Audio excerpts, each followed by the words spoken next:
Hello and welcome. You're watching our special election series Battleground 2021 and I'm Vishal Dahiya. Here we bring you all the details of the action going on in 4 states and 1 union territory where the assembly polls are underway. In fact, on 27th of March, the first phase of polling will take place in Assam and West Bengal, and the voters there will start deciding the fate of the candidates who are in fray in the first phase and actually who will form the government in these 2 states. Now, polling will begin at 7 a.m. in 47 constituencies on 27th of March across 12 districts in the first phase of Assam Assembly elections. Similarly, the polling will also take place in 30 assembly constituencies of 5 districts of West Bengal in this first phase.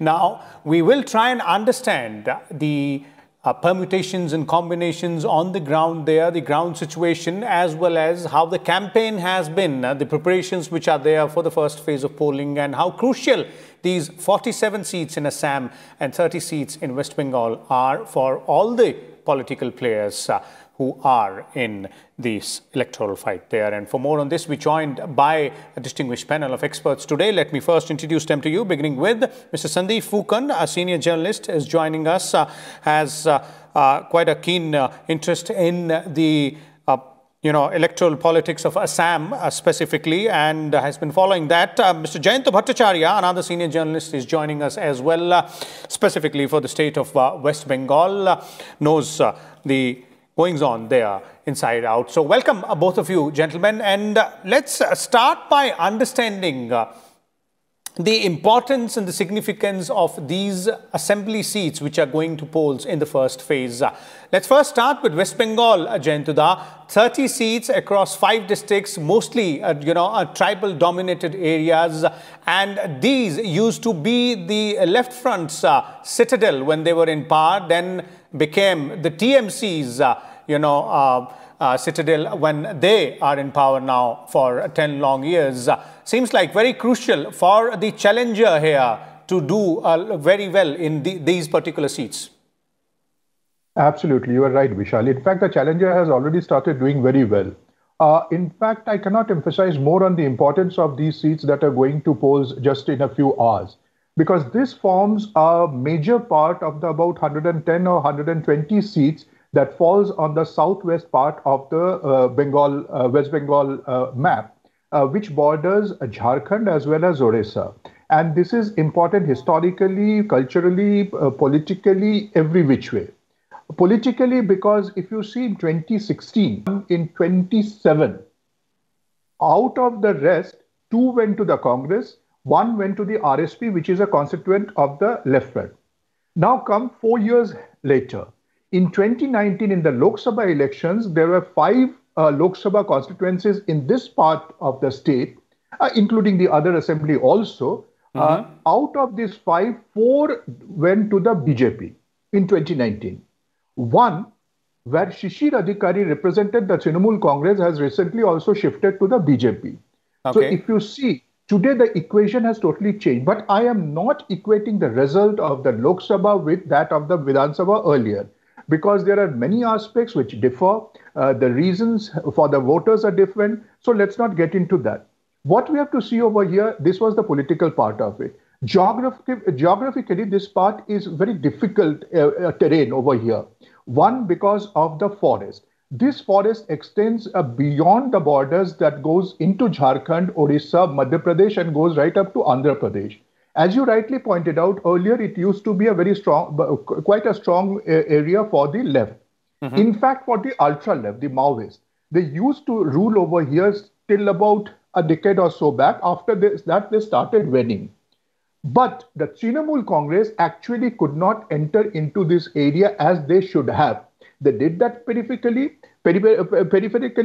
They contacted the local villagers, but they could not enter into the tribal areas and lay a hold over there. Okay. This was exploited by the BJP and its cadres. They went up to the tribals, they reached up to them, they started opening schools over there, and the schools in a very different way, not with books and all that, but they used to tell them stories, they used to get mix with the local people, stay with them, and that is how they build up a base, and that is why within 4 years, we saw a change over there. What happens this time? We have to wait and see. Okay, definitely. And we'll talk about the dominant issues there as well. But let's also bring in the other state and the seats there at stake, in the first phase are more than what will be in the state of West Bengal. In fact, in Assam, 47 seats are going to polls in the first phase. Sandeep, I'd like to bring you in here. And, if we have to look at the significance of this particular first phase for all the political players which are in the fray, specifically, obviously, the BJP, which would want to retain power, the Congress, which wants to come back, and the Upper Assam region in terms of, the areas where these seats are spread and how both the parties, BJP and Congress, seemingly have their own strong points and weak points there. Absolutely. I think three things stand out. Number one, this is a very crucial phase for the BJP and for the Congress, for the simple reason that the sitting Chief Minister, Mr. Sonowal, is seeking a re-election from his constituency of Majuli. It is also well known as the world's largest river island. So before Mr. Sonowal actually became an MLA, there was a trend with him that he would shift his constituencies, be it Lok Sabha or be it Legislative Assembly, every 5 years. But that hasn't happened this time. He's seeking a re-election from the same constituency. Earlier, he used to, in the Lok Sabha, he represented Dibrugarh, then he shifted his seat to North Lakhimpur. Before that, when he was an MLA, he represented Moran, though he's from a neighboring town of a city of Dibrugarh in Upper Assam. So as I said, that there's a pattern, but that pattern has changed. Mr. Sonowal seems to be confident of getting re-elected for the simple reason that ever since he became Chief Minister and he took over, there has been a lot of focus on Majuli, and also it has become from a subdivision to a district. So he's basically, seeking a re-election on the basis of his development work. Mm-hmm. On the other side of the political divide, you have Ripun Bora, who is actually a sitting Rajya Sabha member from the Congress, but he is also the Pradesh Congress chief. He is the head of Assam Congress, and he's contesting from Gauhpur. So that is another seat which is going to get a lot of attention. And the third factor here, Vishal, this is the Upper Assam region. 47 seats are there, mostly Upper Assam, some parts in the North Bank. And most of these Upper Assam seats used to be traditionally Congress stronghold because, this is also the tea belt, the tea garden workers or tea tribes, as we call them, were traditional voters of the Congress. We saw that shift first in 2014 elections. In the 2014 Lok Sabha elections, subsequently, in subsequent elections, be it the 2016 Assembly elections or the 2019 Lok Sabha elections, the tea garden community has overwhelmingly voted for the BJP, and that is why Congress's downfall, electoral downfall, has happened.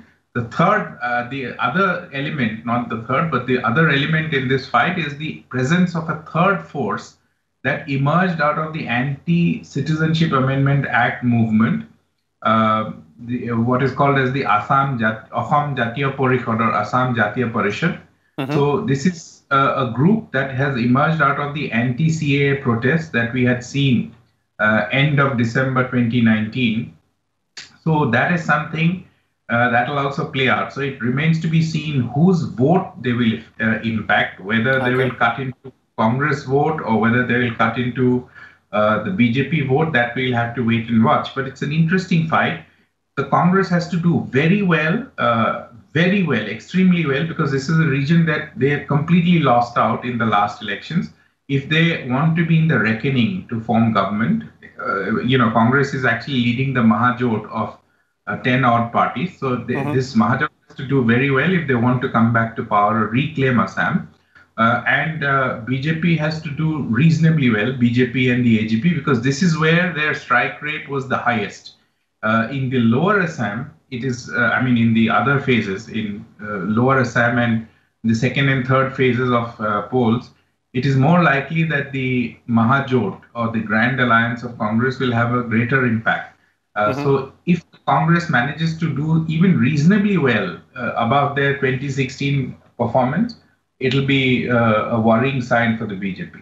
Okay, definitely. It is going to be an interesting fight out there, specifically in Assam, in the upper Assam region. And Jayanta, as Sandeep was pointing out, in the first phase of elections in Assam, the present chief minister's constituency is also there. The previous chief minister's constituency is also there, although Tarun Gogoi is no more, and the Congress has fielded a new candidate from there. So if we are looking at in terms of the faces and the significance of the constituencies, so-called star leaders or star faces out there, how would you look at the West Bengal scenario, these 30 seats? I can see several, ex-ministers from the left front there.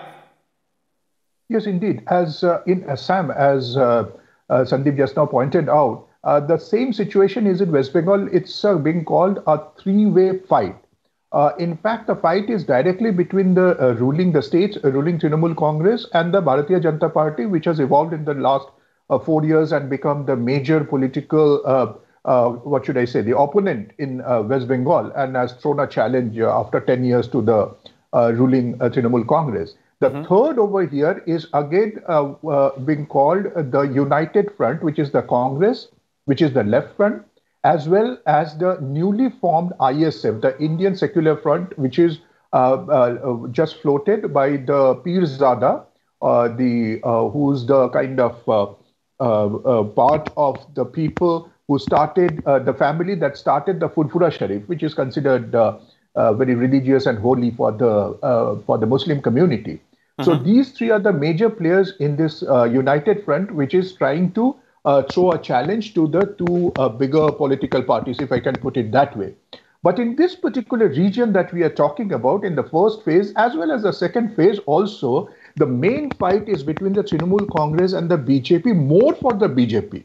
Because the BJP has recently evolved as a very major opponent, and especially after the Lok Sabha elections, they have really fortified these areas. So we have to wait and see exactly what is in store for the candidates over here. But if you go by the opinion polls and the local people over there, because, there is I was speaking to some of the people, common people staying over there, and they have this kind of a picture, if I can say that Mamata Banerjee is fine. But since some time, there have been some people who have pointed out about corruption and about some wrongdoings within the party.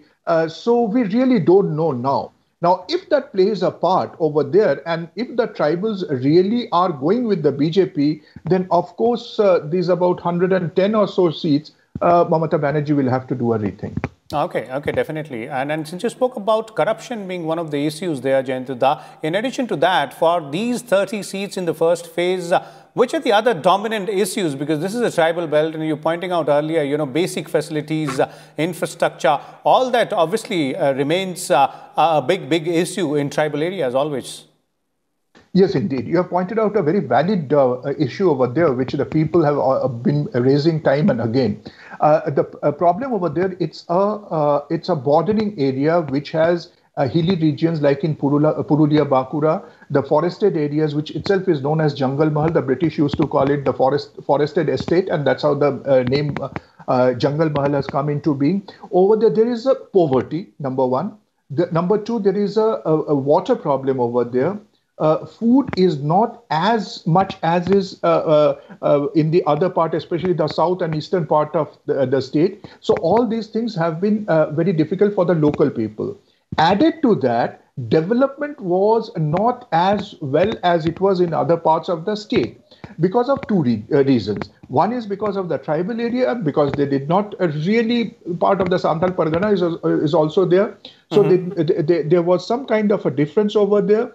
And secondly, because of the Maoist influence, there was problem for the security forces and the government to get into those areas and do any development work.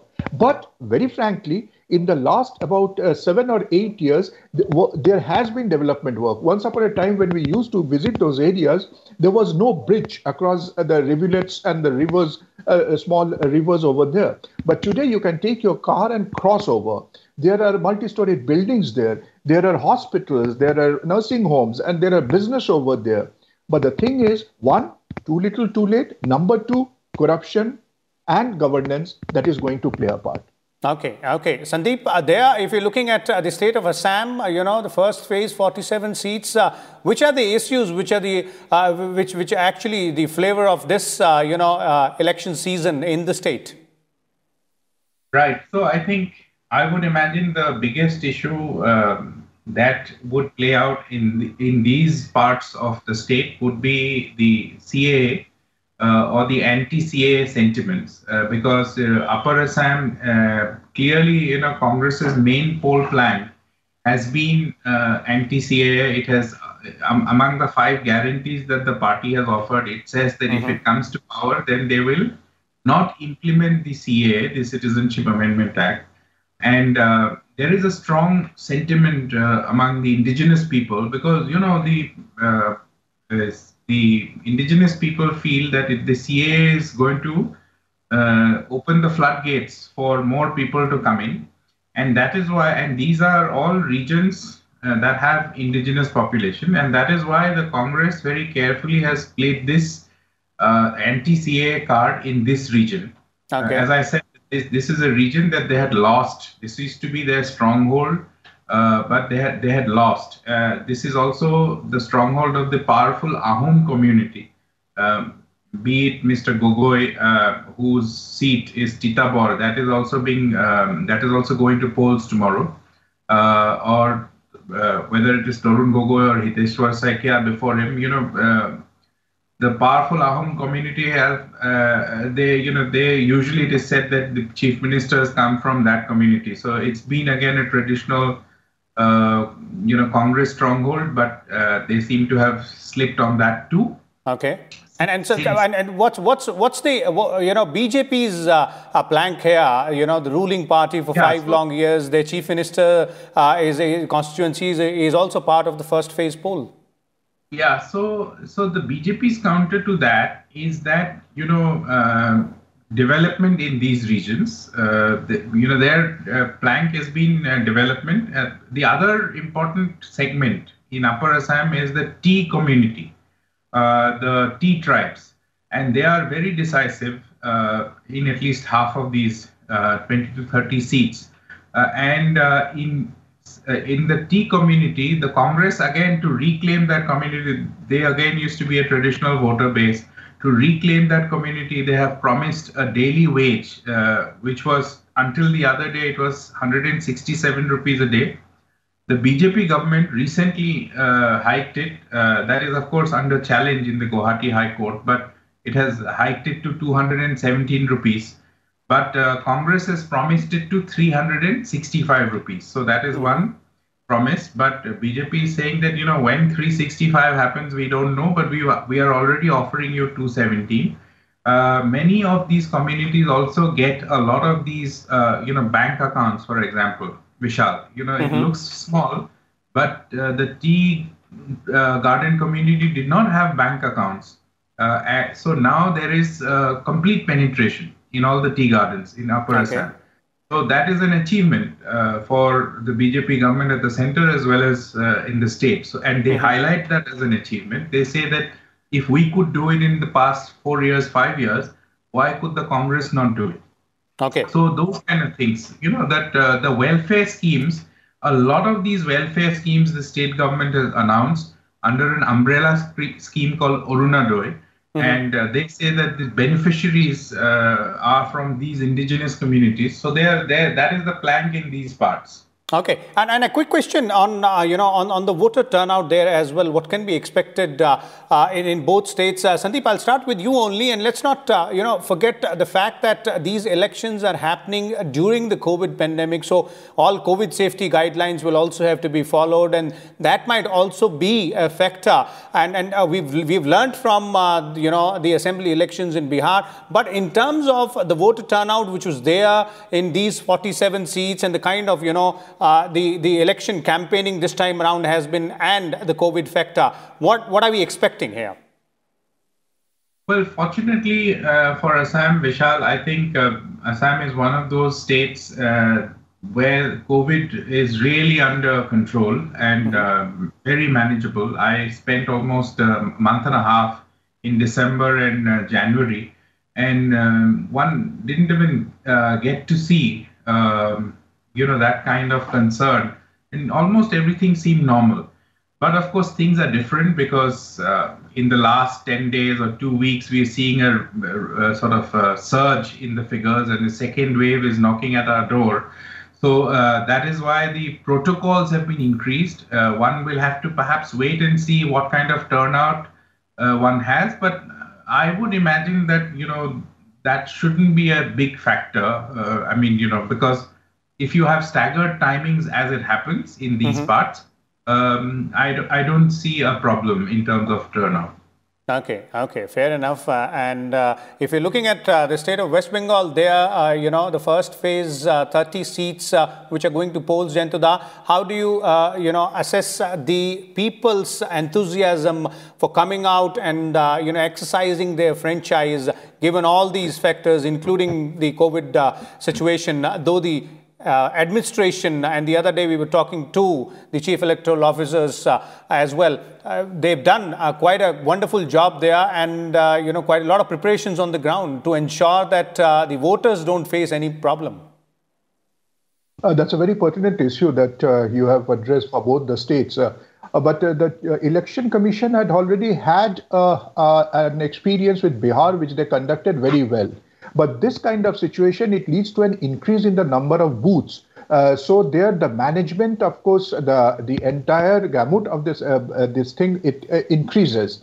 Now, in West Bengal specifically, the turnout has always been huge, especially in those times where there have been very strong political kind of political reasons, or a kind of a decision that had to be taken this way on that. Whether you see 2006, you see 2011, and it seems like 2021 will also be something similar. But we know that the number of booths, as I said, they have been increased, and the Election Commission, as well as the other administrators, they are paying special attention to all these issues. So let's just hope for the best. But as Sandeep pointed out, yes, the kind of a second wave is there knocking at the doors. But let's place our trust with the Election Commission and the local administration.